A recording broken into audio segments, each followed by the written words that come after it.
মানুষের জীবনে রোজকার রুটিন এক হয় না, তাই আজকের রুটিনটা একটু অন্যরকম। তোমরা দেখতে থাকো সন্ধ্যে থেকে রাত পর্যন্ত আমি কী করলাম, ভালো লাগবে।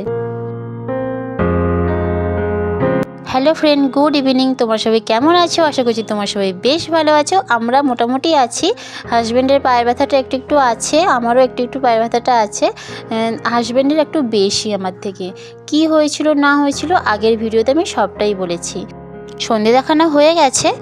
তারপর আমাদের এখানে না একটা নতুন রেস্টুরেন্ট খুলেছে, 15 দিন হলো।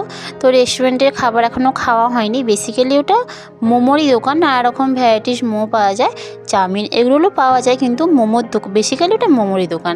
তো সেই জন্য ভাবলাম যে মোমোর দোকান যে গেলে চাউমিন এগরোল না, তুমি ওখান থেকে মোমোটাই নিয়ে এসো। তো হাজব্যান্ডকে বললাম আমি যে বেরিয়ে যাব, কিনে নিয়ে আসবো, আসলে বাবানের ম্যাথ পরীক্ষা তো অতটা সময় নেই। নিয়ে এলো, খেয়ে নিলাম, ঠিক আছে। তো 3 প্লেট কিনেছিল আমাদের জন্য, ঘরেতে 2 প্লেট দিয়ে গেল। আর মানটি দোকানে আছে, তো মানটি দোকানে খেয়ে নেবে। মানটিতে 1 প্লেট খেতে পারবে না, বা হাজব্যান্ড ওখান থেকে খেয়ে নেবে কিছু না। আসলে মানটি 3 দিন পরীক্ষা নেই, তো সেই জন্য আর বাবানের ম্যাথ পরীক্ষা, বাবানকে ভালো করে পড়াবো বলে আমি কী করেছি, মানটিকে আমি হাজব্যান্ডের সঙ্গে দোকান পাঠিয়ে দিয়েছি। আর এই যে হাজব্যান্ডের পাটা লক্ষ্য করলে বুঝতে পারবে যে পায়ের চিরটা কিন্তু এখনও পর্যন্ত ফোলাটা কমেনি। সন্ধেবেলা মোমো খেয়েছিলাম বলে সেরকম আর খিদে নেই। সন্ধে বলতে 7:30টার মতো বেজে গেছিলো, সেজন্য আর খিদে নেই। তো আমরা 3 জনে রাত্রিরে আর কিছু খাবো না। ওই রাত্রিরে ভেবেছিলাম যে 3 জনেই দুধ খেয়ে শুয়ে পড়বো। আমি তো প্রতিদিন রাত্রিরে এমনিতে 1 গ্লাস করে দুধ খাই, বা ছেলেরাও খায়, কিন্তু বাবান বললো যে না, আমি দুধ খাবো না।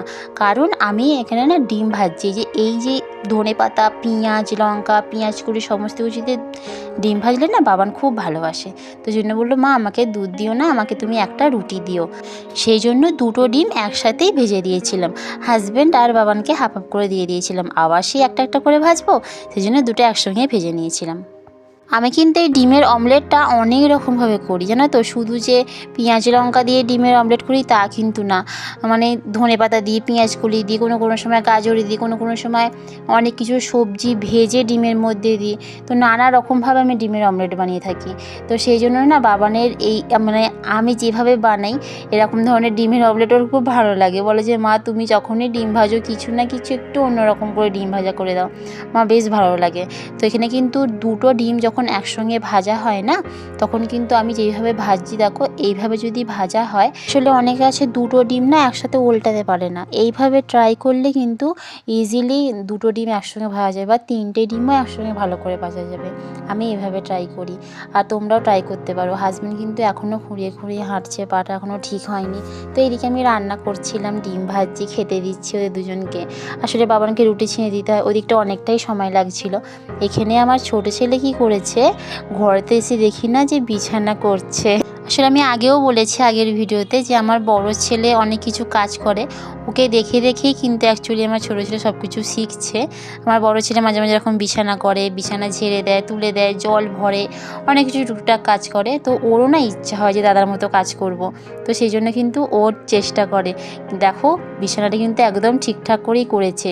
আমরা যেখানে যে শুই তার সেখানে বালিশ, যার যেটা বালিশ সেখানে সেই সমস্ত বালিশ কিন্তু ঠিকঠাক করেই রেখে দিয়েছে। আমাকে বলছে দেখো আমি বিছানা গুছিয়েছি, আমাকে কিন্তু থ্যাংক ইউ বলতে হবে। বাচ্চা মানুষ বিছানা ঝাড়তে জানে না, আর আমি বিছানা ঝাড়তে দিও না, কারণ বাচ্চা তো ফুসফুসের ক্ষতি হবে, বিছানা ঝাড়তে নেই। আর কিন্তু আমি বিছানাটা ঘাঁটি না, ওই অবস্থাতেই কিন্তু আমরা 4 জনে শুয়ে পড়ি। তবে একটা কাজ করি, হাজব্যান্ডকে বলি তুমি ওকে এই ঘরে নিয়ে চলে আসো, আমি সাইড দিয়ে বিছানাটা একবার ঝেড়ে নিই। কারণ সারা দিনে অনেক ধুলোবালি বিছানাতে উঠবেই, সেটা কেউ আটকাতে পারবে না। কিন্তু সেটা না মানে শুলে পিঠের মধ্যে কিরকম কিরকির করে, তো সেই জন্য বিছানাটা একবার ঝেড়ে নেওয়া তো অবশ্যই দরকার। তো সেই জন্য ওকে হাজব্যান্ড এই ঘরে নিয়ে আসে, আর আমি বিছানাটা ঝেড়ে নিই। তার কারণ হচ্ছে ও মনে দুঃখ পাবে যে আমি বিছানা করেছি তারপরে মা বিছানা করছে, তো সেই জন্যই। বাচ্চা তো মনে দুঃখ দেওয়া উচিত নয়। পরের বার থেকে ওরা সেই কাজটা করার আগ্রহ পাবে না, ও ভাববে কি আমি তো বিছানা করলে আবার মা বিছানা করে, তো সেই জন্য। আর সারাদিনে যে জুতোগুলো বেরোয় বাইরে সেই জুতোগুলো এখন শু রেখে সব রেখে দেবো। সন্ধেবেলা সন্ধে দেখানোর পর তারপরে মোমো খাওয়ার পর কিন্তু বাবানকে পড়াতে বসিয়েছিলাম। ম্যাথ এক্সাম, তো ম্যাথ করাচ্ছিলাম।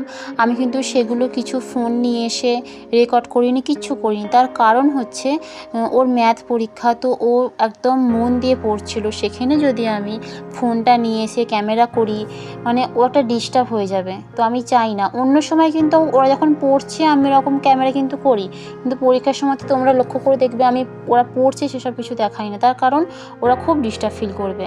তো আমি আমার মানে ভিডিও করার জন্য ওদেরকে ডিস্টার্ব করবো এক্সামে, সেটা আমি চাই না। তো সেই জন্যই আমি দেখাই। তোমরা হয়তো ভাববে যে পরীক্ষা পড়াচ্ছে না, অবশ্যই পড়ে, কারণ আমার সন্তান, আমি পড়াবই।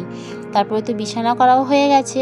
আর আমার 2 ছেলে কিন্তু খুব লক্ষ্মী। আমার ছোট ছেলে বিছানা করলো, সব বালিশ টালিশ সব করলো। এখানে কিন্তু আমার বড় ছেলে মশারি টাঙিয়ে দিয়ে আবার মশারিটাও কিন্তু ঠিকঠাক করে যেরকম সব গুঁজে দিতে হয় সেটা কিন্তু করে দিচ্ছে। এখন এমন দোআঁশলার সময় যে আমার ছোটো ছেলের কথা বলছি, জামা পরালেও ঘেমে যাচ্ছে, জামা খুলে দিলে ঠান্ডা লাগছে। কি করব কিছু বুঝতে পারছি না। আসলে ওর ঘেমে যাওয়াটা খুব ক্ষতি, কারণ ওর ছোটোবেলাতে খুব বড় শরীর খারাপ হয়েছিল ঘেমে যাওয়ার জন্য। হাজব্যান্ড এখানে ওষুধ খেয়ে নিচ্ছে। আর আমরা কিন্তু সারা দিন টুকটুক করে কিছু না কিছু কাজ করতেই থাকি। তেমন রাত্রিরেও কিন্তু আমাদের প্রচুর টুকটাক কাজ থাকে। যেমন ডাইনিং টেবিলটা পর্যন্ত আমি গুছিয়ে রেখে শুই।